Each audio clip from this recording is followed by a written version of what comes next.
Magandang umaga po sa lahat. Tayo nagbabalik ulit dito sa ating munting channel para pag-usapan ulit kung magkano ang presyo ng coins na ating koleksyon at isasalang para malaman natin ang kanyang tunay na presyo po sa ating mga online selling. Ayan, magandang umaga po guys. Ang pag-usapan natin barya ay pera po ng Poland. Ayan. Pasensya na kayo at marumi ang ating kamay at gumawa tayo ng kulungan. Ayan. Ayan po ang ating pag-uusapan po. Ayan, to sa lote po ng Poland. Baka mayroon kayong mga ganyan mga coins. Ayan, willing tayong bilhin po. Ayan, mga ganyan mga coins. Ayan, mura lang po ang bilhin natin sa mga ganyan mga coins. Ayan, magpapasalamat lamang tayo sa lahat ng ating mga sumusuporta dito sa ating munting channel. Maraming salamat po, lalong-lalo na ang ating mga subscriber. Thank you so much sa inyo lahat and God bless. At magandang umaga po kung saan kayong dako ng mundo po.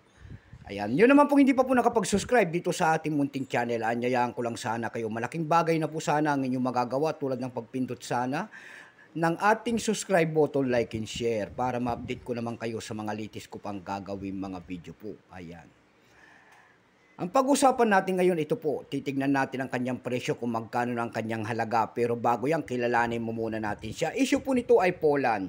Period po ay Third Republic, 1989 up to date po. Type nito, circulating commemorative coins. Commemorative coins pala to.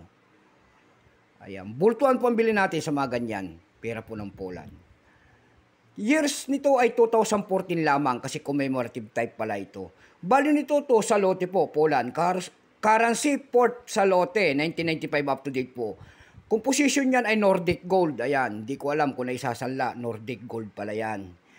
May bigat lamang itong 8.15 grams. May haba pong 27 mm. May kapal po naman itong 2 mm. Hugis po bilog. Orientation niyan ay medal alignment. Number N-59258. Reference number Y-919. John Paul.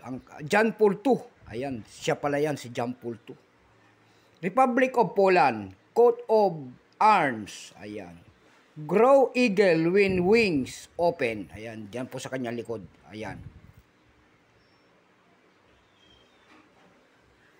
Agila na nakabuka ang pakpak. Ayan, naka-open daw. Ito pong year 2014, ito po ay no percent din. Ayan, kung ilang piraso naman ang ginawa sa barya na hawak natin, ito po ay 1,600,000 piraso lamang. May price na rin po yan doon sa ating numista kung tawagin ng ating mga kolektor, yung mga kriteriya nila dyan. Ayan, mga tinatawag nila ng ating mga numista na kanyang very fine, kung tawagin nila ay 61 pesos. Kung yung extra fine naman ay 80 pesos. Almost ang circulated ay nagkakalaga po ng 91 pesos. Ang circulated ay 91 pesos din. Tayo naman po'y dumako sa kanyang mga presyo sa ating mga online selling tulad ng eBay.com. Sa eBay.com po mayroon tayo nakita nagbebenta nito ng $8.79. Nasundan po yan ng $7.99. And then, mayroon pa tayo nakita doon na $6 na nagbebenta. Yung pinakamalit po ay $5 na. Dako naman tayo sa Carousel PH dito sa atin sa Pilipinas lamang. Dito sa Carousel PH po, makakabili kayo nito ng 150 pesos. Nasundan po yan ng 100 pesos. And then, 180 pesos. Ayan lamang po ang ating may babahaging kanyang presyo. Keep safe po sa lahat and God bless.